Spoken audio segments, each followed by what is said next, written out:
Hi everyone, David here. Going to talk about the completely not complicated world of Advanced Squad Leader. Started in 1985-86 with the release of the rules and Beyond Valor. The first module, the core module. The idea was you needed the rules itself and you needed Beyond Valor itself to play anything else that came along afterwards. The reason being is not only did this have all the components required to fight any Eastern Front battle from 41 to 45, but also had the information markers, prep fire markers, the acquisition markers, burning buildings, whatever it was. So big, thick rule book, 4 chapters, I believe. And then, of course, Beyond Valor, maybe 5. I think they had a chapter there for the miniatures. After that came Paratrooper. Module 2, the introductory version. Well, actually, it was a full game, full rules, but the idea was there was Chapter K involved, done up by the famous Jim Stoller. The idea with Paratrooper is, with Chapter K, is that it would walk you through the rules in a more conversational manner. The idea to introduce you to the rules itself, because man, that's a huge rule book. All right, next came Yanks. Has all the U.S. Army that fought in the European and African theater from 1942 up to 45. All sorts of weird tanks and stuff like that. Some more scenarios, more maps that came out. Of course, you'll see this everywhere.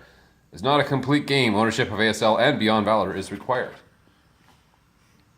Paratrooper contains no rules. Ownership of ASL is required. You see this a lot. Beyond Valor contains no rules. Anyway, so carry on. After Yanks came Partisan. Smaller, thinner, but had a number of counters for fighting partisans throughout the European theater. There were quite a number of significant battles in there, and that's actually quite a scenario there. West of Alamein introduced all the British, and more importantly, you can tell by the cover, desert rules. Desert rules are fantastic. This had, I believe, 4 boards, number of overlays, and you could fight any of the battles that were fought in the desert. And they were very unique. I mean, with that came Chapter F, which was for the desert rules. And going back to Yanks, Chapter E came out with that. Had a number of miscellaneous rules ranging from the use of paratroopers, close air support, night rules, stuff like that. All that supplement the actual rules themselves. All right, next we have Module 6, The Last Hurrah. You can see here, what these are is the Allied miners that fought in the Blitzkriegs of 39 to 41, I'll say.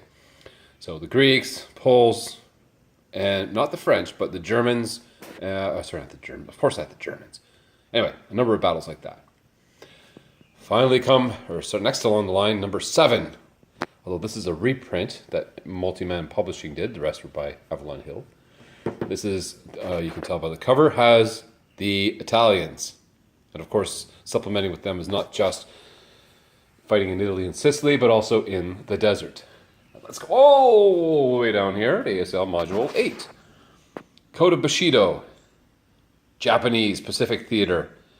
They didn't have the Marines here, but they were able to fight the Brits, the French, Free French, the Vichy French, and so forth in their battles throughout the Pacific. Very intense. Had first part of Chapter G, as in Gulf. Had the Pacific rules. Next up, you can see I still got it in shrink wrap. Gung Ho, the U.S. Marines fighting in the Pacific Theater. Module 9, again from the Avalon Hill Company. Coming up next, Module 10, Croix de Guerre. Had the French. Yes, the French only fought, I'll say, from maybe a few skirmishes in 1939 to 1940. And that's about it. But they were a significant force, a large force. They had some very diverse number of tanks, etc. And some very good battles that can be replicated in here. Notably, this is the last module that Avalon Hill put out. So this must have come out around 1997 or so, 96, 97. That's when things started going over to Multiman Publishing, where we have Doomed Battalions. And this has follows up with The Last Hurrah, because this has more of the Allied miners, as you can see here. Invasion of Poland, getting into Poland itself, the Allied miners. It's an expansion that goes on to The Last Hurrah. Armies of Oblivion. Jeez, I keep talking in derogatory terms. Anyway, these are the Axis miners. Slovakia, Hungary, Romania, and so forth.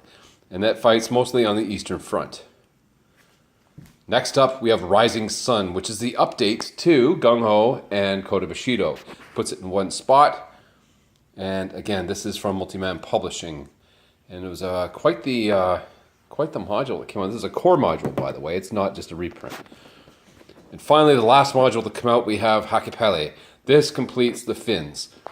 Mentioned already that the Beyond Valor had the Finns. They fought on the Eastern Front. But this actually expands upon it and has more of the variety of their unit types. It has them in their own unit colors. All right, so 14 core modules. However, we have a couple of reprints. Paratrooper and Yanks were consolidated into Yanks. Volume 2. Version 2, I guess. And this came out just last year in 2016. It has all the components of Paratrooper and Yanks, the Chapter K update, and also it has a number of other scenarios packed into it. Some of which were the tournament series and so forth, but it's chock full of that. And also has more of the, what do you call it there, the starter kit style maps on cardstock. And finally over here, the core module 5A for King and Country. It has all the Brits, like we do here for West of Alamine, but it doesn't replace it completely. That's why they call it 5A. And what it does is it has all the Brits, like the other one does, but it is more in the European theater. So you're going to get some battles involving, for example, Canadians at Juno Beach. You got some Brits, some paratroopers, and so forth. Anyway, so let's pan back. These are the core modules.